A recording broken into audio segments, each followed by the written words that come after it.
নমস্কার। কথায় আছে মাছে ভাতে বাঙালি। সেই বাঙালির পাত থেকে বা মৎস্যপ্রিয় রাজ্যবাসীর পাত থেকে মাছ বহু যোজন দূরে। তার অন্যতম কারণ নদী নালা খালবিল মজে যাওয়া বা বুজে যাওয়ার কারণে বাইরের রাজ্যের মুখাপেক্ষী হয়ে থাকা আমাদের যে বিপুল চাহিদা সে পূরণের জন্য কিন্তু আশালারও রয়েছে। মৎস্য মারিব খাইব সুখে সেই দিন আগত প্রায়।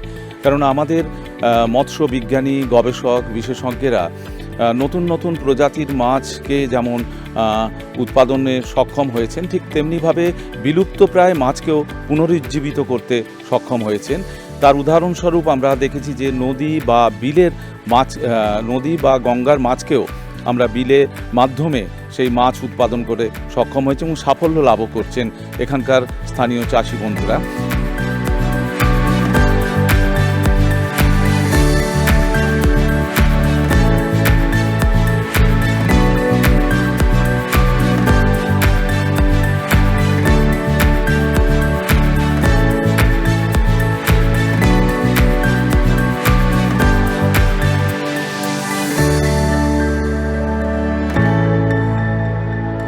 কেন্দ্রীয় অন্তঃস্থলীয় মৎস্য গবেষণা সংস্থার যারা বিজ্ঞানী এবং গবেষক এবং বিশেষজ্ঞরা রয়েছেন তাদের পরামর্শে আমরা এই মুহূর্তে রয়েছি উত্তর চব্বিশ পরগনার চামতা মৎস্য সমবায় সমিতির বিলে এবং এখানকার মৎস্যজীবী চাষি বন্ধুরা তারা যে প্রশিক্ষিত হচ্ছেন এই সমস্ত বিজ্ঞানী বা গবেষক বা বিশেষজ্ঞদের দ্বারা এবং তার যে সমস্ত সাফল্যের খতিয়ান তুলে ধরতে, অবশ্যই শুনতে জানতে এবং আপনাদেরও শোনাতে এবং জানাতে এবং দেখাতে আমরা এই মুহূর্তে এখানে রয়েছি। কিন্তু অনুরোধ থাকবে যে আমাদের প্রথম থেকে শেষ পর্যন্ত এই অনুষ্ঠানটি দেখবেন। অনেক নতুন নতুন তথ্য আপনারা জানতে পারবেন মাছ চাষ সম্পর্কে।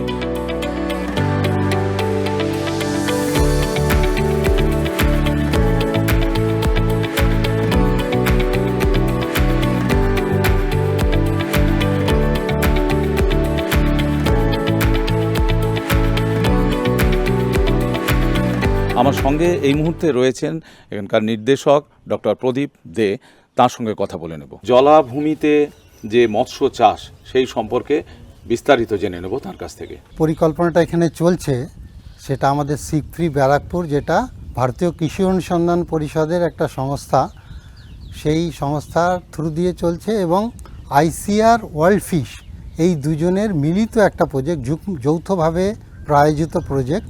সেই প্রজেক্টের আন্ডারে এই চামটা মৎস্যজীবী সমবায় সমিতির এই বিলে, চামটা বিলে এই কাজটা চলছে। এখানে যেটা সমস্যা হয়েছে ধীরে ধীরে তৈরি হয়েছে সেটার কিছুটা মানুষের চাপ এবং কিছুটা পরিবেশগত দূষণ, আর তার সাথে আমাদের এই চামটা বিল এটা একটা দিকে ইছামতি নদীর সাথে আর অন্যদিকে চূর্ণী নদীর সাথে যুক্ত ছিল। ধীরে ধীরে এটা ওই মানুষের চাপে পড়ে তাদের অ্যানথ্রোপোজেনিক যেটা প্রেশার আমরা বলি, তার জন্য ধীরে ধীরে এটা কাট অফ হয়ে গেছে এই নদী থেকে। তার ফলে এখানে যে দেশীয় প্রজাতির মাছ, বিশেষ করে ট্যাংরা এবং গাং ট্যাংরা যেটা বলা হয় কাভাসিয়াস, এইগুলো ধীরে ধীরে কমে আসছে। তো এর আগে আমরা এই বিলটা আমরা কাজ করেছি, যেখানে আমাদের পাবদার উপরেও কাজ হয়েছে এবং স্টকিং, পেনিং এইসব যে বৈজ্ঞানিক সম্মত উপায়ে যে কাজটা করা যায় সেই কাজগুলো হয়েছে, তাতে আমরা কিছু সাফল্য পেয়েছি। ওয়ার্ল্ড ফিশ আর ভারতীয় কৃষি অনুসন্ধান পরিষদ এই দুটো যৌথ উদ্যোগে যে পরিযোজনা চলছে, ওয়ার্ল্ড ফিশ একটা সংগঠন যেটা হচ্ছে আমাদের CGIAR অন্তর্রাষ্ট্রীয় লেভেলে একটা অর্গানাইজেশন আছে, তাদের একটা partner organization, non profit organization, যারা অ্যাকোয়াকালচারের থ্রু দিয়ে মানে এই ওয়াটার বডিজ বা ওয়েটল্যান্ড বা জলাভূমির যে মাছের যোগান সেইটা যাতে বংশ পরম্পরায় বজায় থাকে তার জন্যে সাস্টেনেবিলিটির দিকে লক্ষ্য রেখে দীর্ঘমেয়াদী একটা পরিকল্পনা নিয়ে এগিয়ে চলেছে। তারই এই যৌথ প্রজেক্টটা এখানে চালানো হচ্ছে এই চামটা বিলে। আমাদের এখানে যে ট্যাংরা বা গাং ট্যাংরা এই ব্যাপারটা নিয়ে এখানে কাজকর্ম শুরু হয়েছিল এই জন্যে যে প্রথমে আমরা দেখেছি যে রুই কাতলা মৃগেল এদের দাম হচ্ছে 200 টাকা প্রতি কিলো হিসেবে বিক্রি হয়, কিন্তু এগুলো 600 থেকে 800 অনায়াসে পায়, মানে এটা ডোর প্রাইস বলতে পারা যায়। তো সেই হিসেবে ফার্ম গ্রেড প্রাইস যেটা আমরা বলি 600 থেকে 800, তাহলে প্রায় 3-4 গুণ বেশি দাম পাচ্ছে এই ব্যাপারটাতে। সেইটার দিকে লক্ষ্য রেখে আরেকটা দেশীয়, এগুলো হচ্ছে দেশীয় প্রজাতি, ধীরে ধীরে দেশীয় প্রজাতি লুপ্তপ্রায়, সেইটা সংরক্ষণও দরকার। আর একটা ব্যাপার আছে, সেটা হচ্ছে আমরা অন্য একটা প্রজেক্টে আমরা এই মাছের নিউট্রিশনাল প্রোফাইলিং স্টাডি করেছি, তাতে পেয়েছি এই মাছগুলো প্রায় আপনার এতে প্রোটিন 16.5% বেশি প্রোটিন পাওয়া যায়, আর অ্যামিনো অ্যাসিড লাইসিন থেকে শুরু করে বিভিন্ন অ্যামিনো অ্যাসিড এতে আছে। এবং আরও একটা বড় কথা হচ্ছে DHA যেটা আমরা বলি, যেটা হচ্ছে আমাদের মস্তিষ্ক কর্মক্ষমতা ভালো রাখা এবং হৃদযন্ত্রের যে কর্মক্ষমতা সেটা ভালো রাখার জন্যে এটা খুব উপকারী। আর আমরা আজকাল জানি লাইফস্টাইল ডিজিজের মধ্যে হাই ব্লাড প্রেশার এবং হৃৎপিণ্ডের যে ঘটিত যে রোগ সেগুলো অনেক বেড়ে যাচ্ছে। সেই দিকে লক্ষ্য রেখে এই যে কাজটা, এটা সংরক্ষণ, এটার পুনরুজ্জীবন, এটা খুবই একটা দরকারি বিষয় ছিল। আর সেই দিকে লক্ষ্য রেখে যখন আমরা দেখি এই বিলের দিকে, একটা খুব উৎসাহের ব্যাপার, যেখানে চাষি মৎস্যজীবীরা দেখেছেন যে এই মাছগুলোর সংখ্যা কিন্তু বৃদ্ধি পেয়েছে। কেবল বৃদ্ধি পেয়েছে তাই নয়, এখানে এদের নতুন প্রজাতির সন্ধান পাওয়া গেছে। তার মানে এখানে একটা ব্রিডিং গ্রাউন্ড হিসেবে এটা ধীরে ধীরে আবার গড়ে উঠছে। এটা একটা খুব আশার কথা, এবং এই আশাটা নতুন ভবিষ্যতের দিকে আমাদের আলো দেখাচ্ছে যে নতুন প্রজাতির সন্ধান পাওয়া মানে এটা একটা নার্সারি হিসেবে গড়ে উঠছে ধীরে ধীরে এই বিলগুলো। সেইটা আমাদের এই ছোট মাছগুলো বিশেষ করে যেগুলো হারিয়ে যাচ্ছিল সেগুলো আবার পুনরুজ্জীবন পাবে। সিপ্রির উদ্যোগে যে কাজটা শুরু হয়েছিল, এই কাজটা তো 2019 থেকে চলছে, তার আগেও কিন্তু আরও কাজ হয়েছে। তার মধ্যে আমরা কিছু এখানে যেগুলো এনাদের অনেক SC SC পপুলেশন আছে, এনাদের FAPও তৈরি করেছেন। তো সেই হিসেবে আমরা কিছু কিছু আমাদের যেগুলো বলে FRP বোট বা করাকলস, 4টে FRP করাকলস, এগুলো দেয়া হয়েছে এই জায়গায়।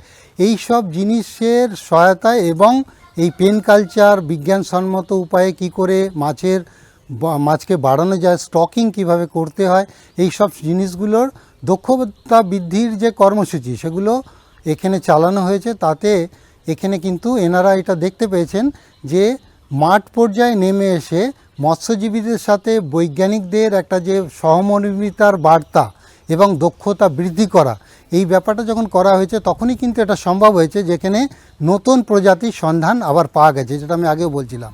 সেই দিক দিয়ে লক্ষ্য রাখলে আমরা বলতে পারি এই বিলগুলো ধীরে ধীরে, চামটা বিল বা এই ধরনের বিলগুলো পুনরুজ্জীবন সম্ভব। সেই কাজটা আমরা হ্যান্ড হোল্ডিংয়ের মাধ্যমে করতে পেরেছি।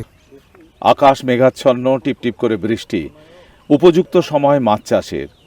নতুন প্রজাতির মাছের চাষ করছেন তারা বিলে। গঙ্গা এবং নদীর মাছকে এখন বিলে সম্ভব হচ্ছে উৎপাদন করা। আমাদের সঙ্গে রয়েছেন কেন্দ্রীয় অন্তঃস্থলীয় মৎস্য গবেষণা সংস্থার প্রধান বিজ্ঞানী ডক্টর রঞ্জন কুমার মান্না। হ্যাঁ, আমাদের যে বিল একটা অন্যতম মাছের যে আমরা রিসোর্স বলি, সেখানে আমাদের পশ্চিমবাংলা, আসাম, উত্তরপ্রদেশ, এইসব জায়গাতে প্রচুর বিল আছে, যার উপরে আমাদের হাজার হাজার মৎস্যজীবী নির্ভরশীল। এবং এখানে বিভিন্ন ধরনের মাছ, যে মৎস্য বৈচিত্র্য আমরা বলি, এই বিলে অন্যান্য জায়গার তুলনায় অনেক বেশি। তার একটা মুখ্য কারণ হচ্ছে বিলে বিভিন্ন ধরনের পরিবেশ মাছেরা পেয়ে থাকে, এবং তার জন্য বিভিন্ন ধরনের মাছ পাওয়া যায়। যেমন আমরা একটা বলি যে স্মল ইন্ডিজিনাস ফিশ, যেটাকে আমরা এখানে লোকালি বলে রানী মাছ, সেটা যেমন একটা মৎস্য বৈচিত্র্যে যোগদান করে, তেমনি আবার আমাদের যে অন্যান্য বিভিন্ন ধরনের মাছ, হয়তো আমরা বোয়াল, চিতল থেকে আরম্ভ করে যত বড় মাছ, সব ধরনের মাছ আমরা বিলে পেতে পারি। কিন্তু বিভিন্ন কারণে আজকাল বিলের থেকে মাছের উৎপাদন কমছে। সেই কারণের মধ্যে যেমন আছে, আবার কোনো বিল দেখবেন আপনি কচুরিপানায় ভরে বিলটা একদম পরিবেশ নষ্ট হয়ে যাচ্ছে। কচুরিপানার নিচে যেহেতু অক্সিজেন খুব কম থাকে, বিভিন্ন মাছ সেখানে বাঁচতে পারে না। হয়তো দু একটা আমাদের যে এয়ার ব্রিদিং মাছ বলি আমরা, কই, শিঙি, মাগুর ছাড়া অন্যান্য মাছ সেখানে বাঁচতে পারে না। আবার এই যখন কচুরিপানা ভরে যাচ্ছে, তার তলায় যে আমাদের অন্যান্য জলজ আগাছা যেগুলো জলের তলায় থাকে, যেগুলো আমরা মাছের একটা ভালো ব্রিডিং এবং নার্সারি গ্রাউন্ড বলি, সেগুলো কিন্তু রোদের অভাবে সেগুলো মরে যায়। এবং তার সঙ্গে সঙ্গে মাছের যে পরিবেশ বা ব্রিডিং পরিবেশ সেই পরিবেশগুলো থাকে না। আমরা করি কি, একটা পেন মানে একটা ছোট্ট জায়গায় আমরা ঘিরে দিই, নেট দিয়ে একটা সুন্দরভাবে ঘিরে দিই, দিয়ে ওর মধ্যে আমরা বারবার জাল চালিয়ে ওর মধ্যে থেকে সমস্ত কার্নিভোরাস মাছগুলোকে ওখান থেকে আমরা আগে রিমুভ করে দিই। এর ফলে কী হচ্ছে, তারপর মানে সিকিউর একটা ক্যাপটিভিটি তৈরি হয়ে গেল। এবার ওখানে আমরা ছোটো মাছ থেকে আস্তে আস্তে একটু বড় করে নিই, ধরুন সেটাকে আমরা বলি ফিঙ্গারলিং সাইজ অন্তত, বা অ্যাডভান্স ফিঙ্গারলিং, মানে আঙুল সাইজ বা তার চেয়ে বড় করে যখন করি তার 2-3টে ভালো দিক আছে। এক হচ্ছে মাছ কী হচ্ছে অলরেডি বিলের পরিবেশের সঙ্গে খাপ খাইয়ে ফেলেছে, তখন এরপর করি আমরা পেন থেকে ওদের মেন বিলে আমরা ওদের ছেড়ে দিলে তখন কিন্তু বিল থেকে মেন খাবার পেয়ে দ্রুত বাড়তে পারে। তার ফলে কি যে পেন কালচার আমাদের এই যে ট্যাংরা পাবদা সব কিছু কিন্তু আমরা ইনিশিয়াল যে 2-3 মাস রাখা এটা কিন্তু পেনের মধ্যেই রাখি আমরা, এবং তারপরে কিন্তু আমরা মেন বিলে ছাড়ি। এটা আমরা বিলের মাছ চাষের একটা মানে একটা সাকসেসফুল এনাদের হওয়ার পিছনে এটা একটা মেন প্রধান দিক। এবার আমাদের সঙ্গে যোগাযোগ করলে এই যে টেকনিক, এই যে বিভিন্ন ধাপ, যে কখন আমরা পেনে রাখবো, কীভাবে খাবার দেবো, কোন খাবারটা দেবো, এবং কী করলে পরিবেশটা রক্ষা হবে, এবং কখন আবার ওই পেন থেকে নিয়েও মেন বিলে ছাড়বে, এই যে পুরো দিকগুলো টেকনিক্যাল দিকগুলো, এইটা আমরা টেকনিক্যাল গাইডেন্স দেবো। আর আমাদের যেহেতু একটা আর্থিক একটা লিমিটেশন তো আছেই, আমরা সব জায়গায় সব বিলে তো করতে পারবো না, কিন্তু টেকনিক্যাল গাইডেন্স আমরা যিনি আসবেন আমাদের কাছে আমরা তাকে টেকনিক্যাল গাইডেন্স অবশ্যই দেবো। এটা আমাদের ডিউটি বা রেসপন্সিবিলিটির মধ্যেই পড়ে। মৎস্যপ্রিয় বাঙালির কিছু মাছের নাম শুনলে যেমন জিভে জল আসে, তেমনি আবার দাম শুনলে চোখে জল আসে। সেরকমই একটি মাছ হলো ট্যাংরা। আর এই ট্যাংরা হচ্ছে নদীর মাছ, কিন্তু সেই নদীর মাছকে বিলের মাধ্যমে মানে জলাভূমিতে কিভাবে উৎপাদন করে সাধারণ মানুষের কাছে পৌঁছে দেওয়া যায় তার যে নিরন্তর গবেষণা, যেটা কেন্দ্রীয় অন্তঃস্থলীয় মৎস্য গবেষণা সংস্থার একজন তরুণ গবেষক এই মুহূর্তে আমার সঙ্গে রয়েছেন, ডক্টর সঞ্জিত দেবনাথ। এই যে ট্যাংরার প্রজাতি, এরা সাধারণত ক্যাটফিশ জাতীয় মাছ, মানে এরা মাংসাশী মাছ। এরা রুই কাতলা মৃগেলের মতো শুধুমাত্র সবুজ কণা বা সবুজ জিনিস খেয়ে বড় হয় না। এরা কার্নিভোরাস, ইংলিশে বলতে গেলে কার্নিভোরাস মানে মাংসাশী।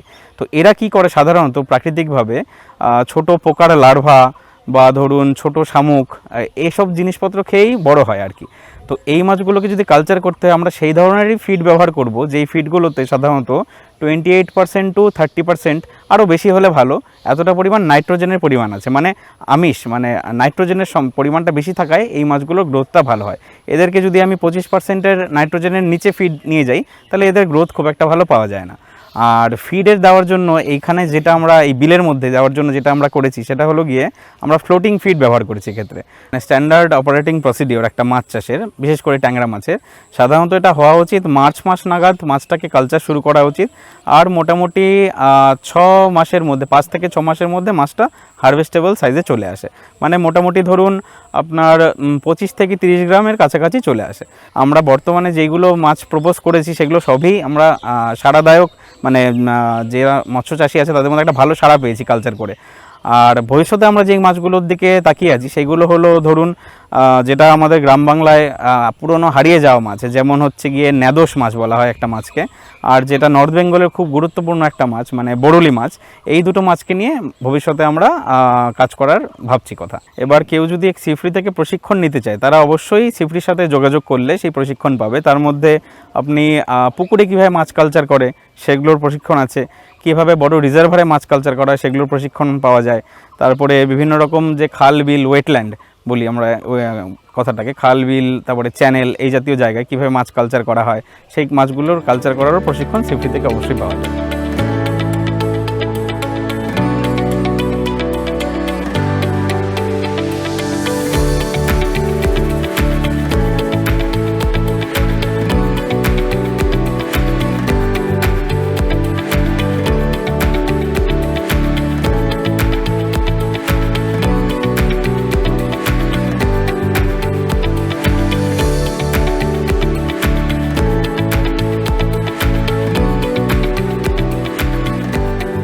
উত্তর 24 পরগনার চামটা মৎস্যজীবী সমবায় সমিতির 2 সদস্য এই মুহূর্তে আমার সঙ্গে রয়েছেন, প্রণয় বালা এবং অপূর্ব রায়।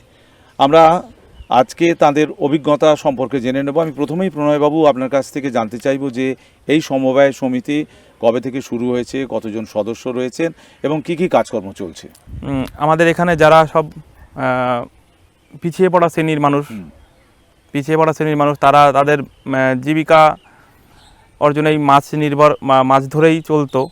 সেখান থেকে সবাই একজোট হয়ে একটা সমিতি তৈরি করে সেই সমিতির মাধ্যমে একটা নির্দিষ্ট কার্যকলাপের মাধ্যমে এই মাছটা ধরা বা বাজারে বিক্রি করা, সেখান থেকে তারা লাভবান হচ্ছে। আচ্ছা, অপূর্ববাবু, আপনার কাছ থেকে যেটা জানতে চাইবো যে এখানে তো সারা বছর ধরে বিভিন্ন ধরনের মাছ চাষ করা হয়, তো ট্যাংরা মাছের সাফল্য সম্পর্কে কিছু বলুন। আমরা সিপ্রির থেকে আমরা এই ট্যাংরা মাছটা আমাদের দিয়েছিল। এবার এই ট্যাংরা মাছ আমরা চাষ করছি। এর আগেও আমাদের পাবদা মাছ দিয়েছিল, এই পাবদা মাছও চাষ করেছি। আর ট্যাংরা মাছ যেহেতু আমাদের সিপ্রি খুবইভাবে আমাদের হাতে কলমে শিখিয়েছে কীভাবে চাষ করতে হবে, কোনটা কীভাবে সযত্নে আমাদের শিখিয়েছে, সেই হিসেবে আমরা চাষ করছি।